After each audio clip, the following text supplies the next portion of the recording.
Hello, this is Lady Boulay, and I hope you're having a beautiful day. Thank you for your support. Thank you for subscribing to the channel. Thank you for your comments, and thank you for your thumbs up. Thank you for all you do to support the channel. And yes, we are commanded to love one another, whether we want to or not, or whether we agree with each other or not. And on that note, I want you to listen to this. I heard Nolan's father say Nolan didn't see color. So that means he was taught that in the house. Parents, come out of Alice in Wonderland. This is not Alice in Wonderland. Stop teaching your children not to see color.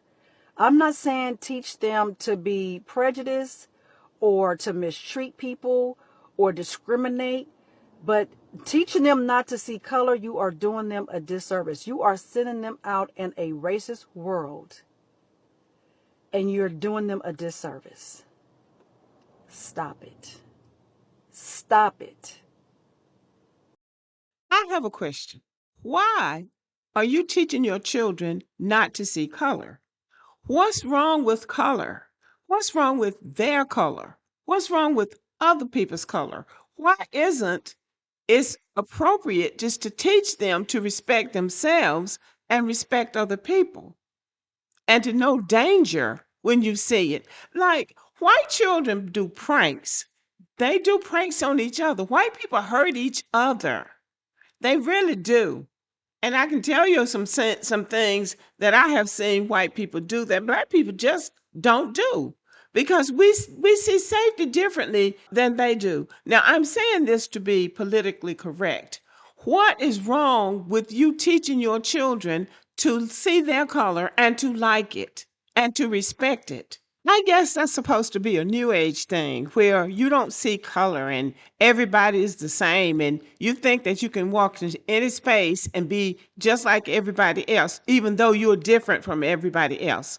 I guess that's the new way of thinking for some people. But for some of us, the old way of thinking works better. There are millions of black people that live in Mississippi. They've been in Mississippi since the slavery days. They've been in Mississippi since the beginning of this country and before. And there's still a lot of black people in Mississippi. And there are a lot of white people in Mississippi. And they get along just fine. And they see each other's color.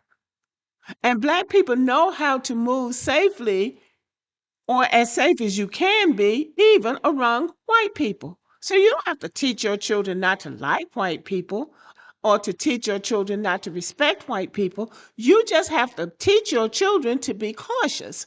We have a history with these people in this country. Why would anybody teach their child not to see color? Y'all, somebody is lying.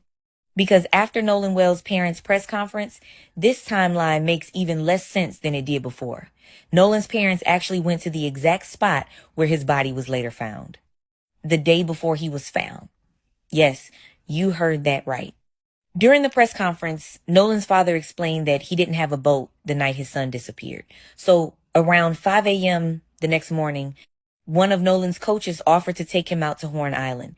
They searched the island everywhere and couldn't find Nolan. What's also important is that people had stayed overnight on the island and there were boats docked there. So if Nolan had really been stranded, he would have had people to ask for help or at least somewhere to take shelter.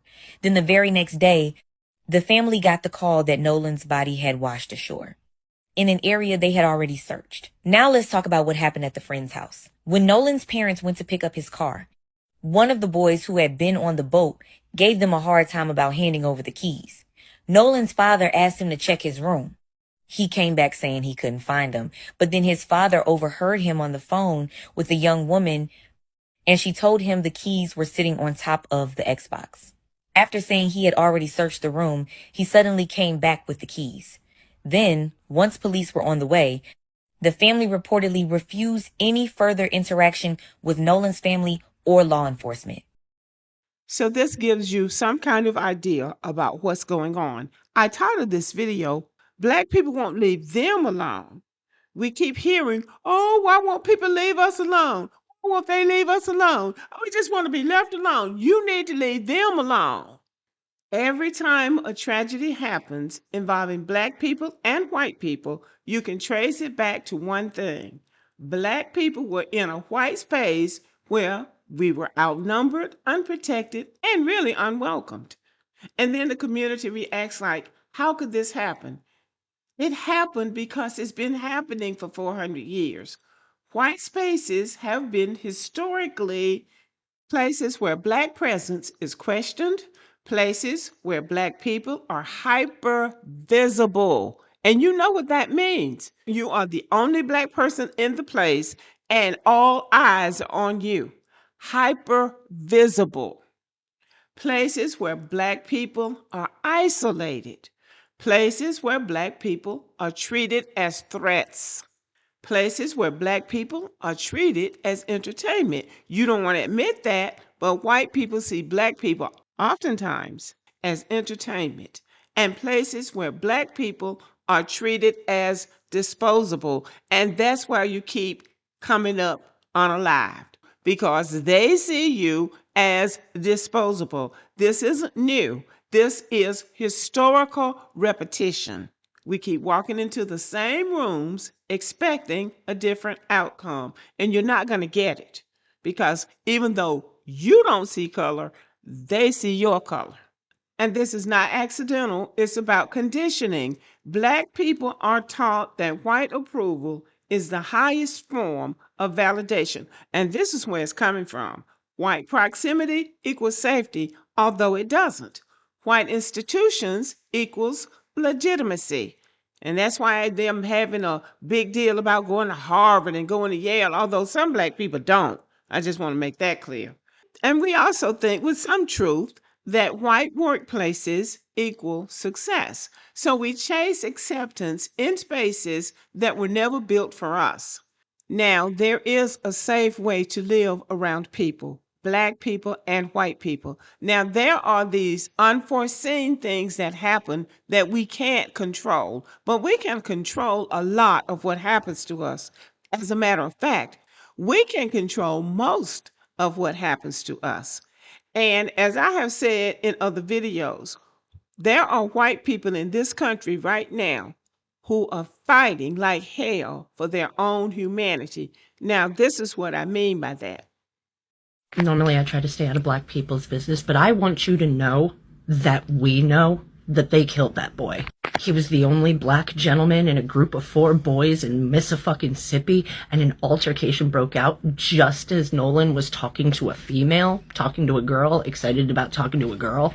How much you want to bet nobody liked that he was in Mississippi talking to a white girl?